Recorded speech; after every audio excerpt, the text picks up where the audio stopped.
नारद जी आगे बोले, क्यों उदास हो भाई, क्या बात है? अरे हमको बहुत उदासी, हम क्या करें, कुछ समझ नहीं आ रहा। बोला चलो श्री कृष्ण की कथा लिखो। ये शास्त्र वो शास्त्र, कहां शास्त्र वो शास्त्र, बहुत शास्त्र लिख दिए, लेकिन श्री कृष्ण के निर्मल प्रेम के बारे में तुमने नहीं लिखा व्यास जी।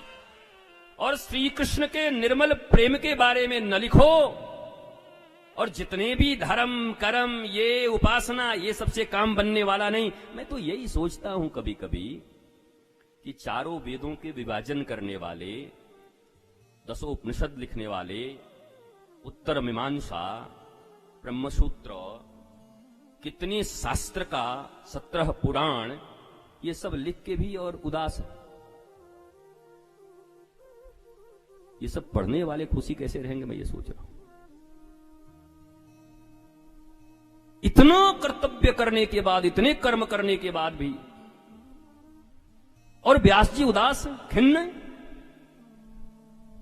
श्रीमद् भागवत का अवतरण इसीलिए हो रहा है, इसीलिए कहते हैं कि जब इतने लिखने के बाद भागवत जी स्वयं व्यास जी खिन्न हैं, तो तुम अपना माथा इसमें क्यों लगाए हुए हो?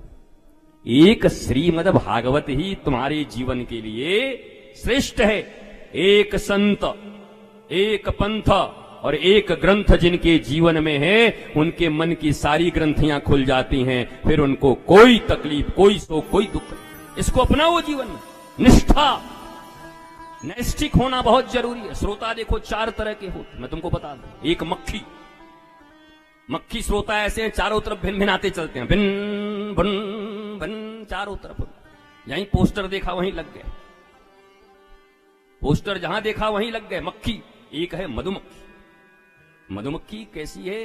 वो लाती तो एक ही जगह से है, लेकिन जमा करने में इतना व्यस्त हो जाती है कि खुद खाना भूल जाती है, और एक दिन उसके छत्ते में आग लगा के लेके दूसरा माल चला जाता है, वो बेचारी जमाई करती रह जाती है।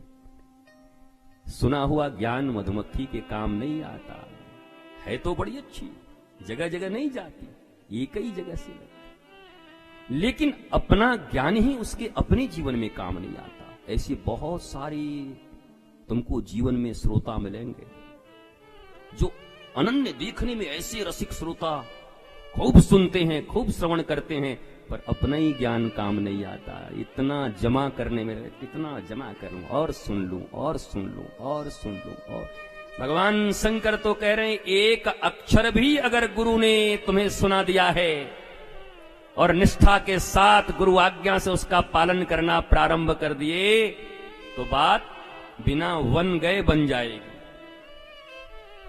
राम जी को तो वन जाके बनना पड़ा, तुम्हारा तो बिना वन गए बन जाएगा।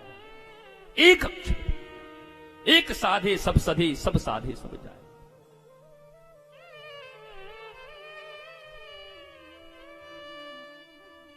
गुरु के वचन अटल कर मानी।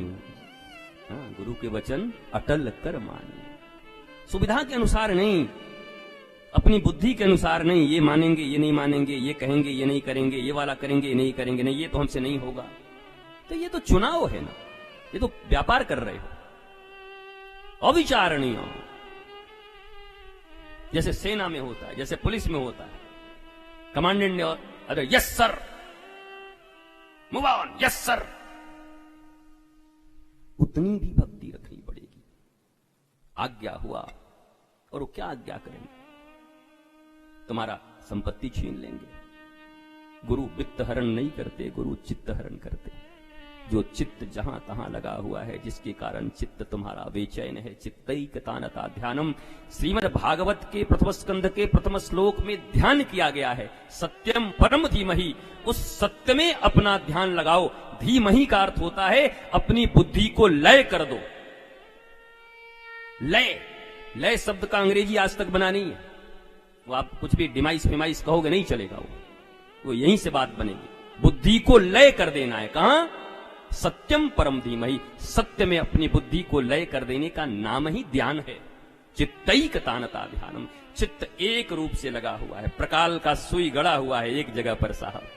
हाँ, वृत्त जितना बना ये नहीं हटेगा। ये जहां लगा दिया गुरुदेव भगवान ने, लगा दे यहीं पर, वहां बनाते रहे गोला गोला, जितना बनाना है। चित्तैकतानता ध्यानम। सत्य का ध्यान किया, प्रोजित धर्म का प्रचार किया, कई तो रहित धर्म को अपनाने की वार्ता कही है।